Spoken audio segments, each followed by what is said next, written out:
Shalom Bapak Ibu dan Saudara-saudara yang dikasihi Tuhan dimanapun kita berada. Mengawali setiap aktivitas kita, hari-hari kita dan pekerjaan kita, marilah kita mempersiapkan hati dan pikiran kita mendengarkan firman Tuhan. Karena itu marilah kita bersatu di dalam doa. Kasih karunia dan damai sejahtera dari Allah Bapa kita dan dari anaknya Tuhan Yesus Kristus menyertai kamu sekalian. Amin. Bapak Ibu dan Saudara-saudara yang dikasihi Tuhan, firman Tuhan yang menyapa kita pada hari ini tertulis dalam kitab Nabi Nehemia pasal 9 ayat 31, demikianlah dikatakan.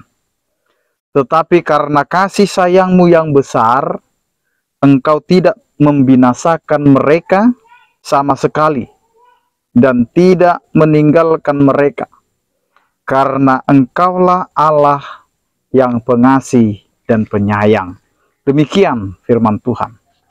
Bapak, Ibu, dan Saudara-saudara yang dikasihi oleh Tuhan kita Yesus Kristus, melihat pelanggaran kita, melihat keberdosaan kita, sesungguhnya kita adalah orang-orang yang harusnya terkena hukuman. Kita harusnya dibinasakan karena dosa kita. Tetapi karena Allah yang begitu besar kasih sayangnya kepada kita, karena Allah yang begitu pengasih dan penyayang, maka kita tidak dibinasakan atau kita tidak dihukum karena dosa kita.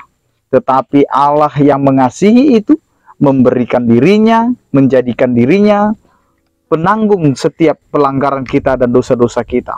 Sehingga hidup kita tidaklah terkena sanksi akibat dosa itu, tetapi kita diselamatkan dan kita akhirnya mendapatkan anugerah keselamatan itu. Karena itu Bapak, Ibu, dan Saudara-saudara yang dikasihi Tuhan, lihatlah begitu pengasihnya Allah kita. Lihatlah begitu penyayangnya Allah kita. Sehingga dosa-dosa kita tidak diperhitungkan. Sehingga kesalahan kita tidak diperhitungkan.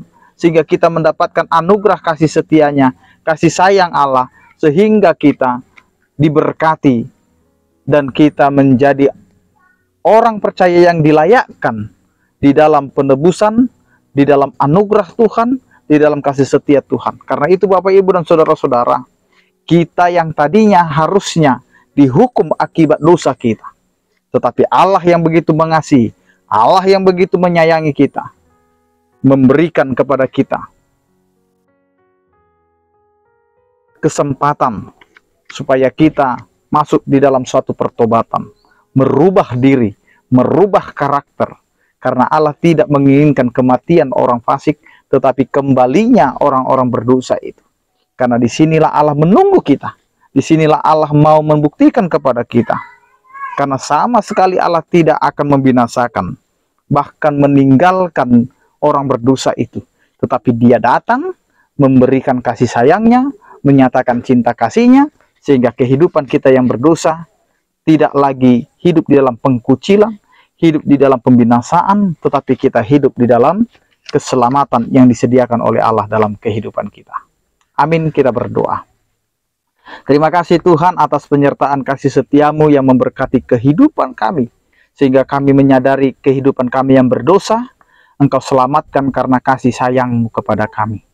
Biarlah kami Tuhan melakukan apa yang telah Engkau nyatakan dalam kehidupan kami, sehingga hari-hari kami dapat menjadi umat yang setia dan mau menjadi sukacita di tengah-tengah kehidupan, di tengah-tengah dunia yang penuh dengan dosa. Ya Tuhan, berkatilah kehidupan kami, keluarga kami, anak-anak kami, dan pekerjaan kami. Berkatilah setiap orang percaya, kiranya Engkau Tuhan yang memberkati.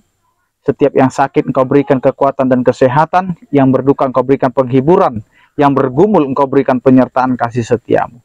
Terpujilah Engkau ya Tuhan di dalam Kristus Yesus Tuhan kami. Anugerah Tuhan kita Yesus Kristus, kasih setia daripada Allah Bapa, dan persekutuan Roh Kudus itulah yang menyertai kamu sekalian.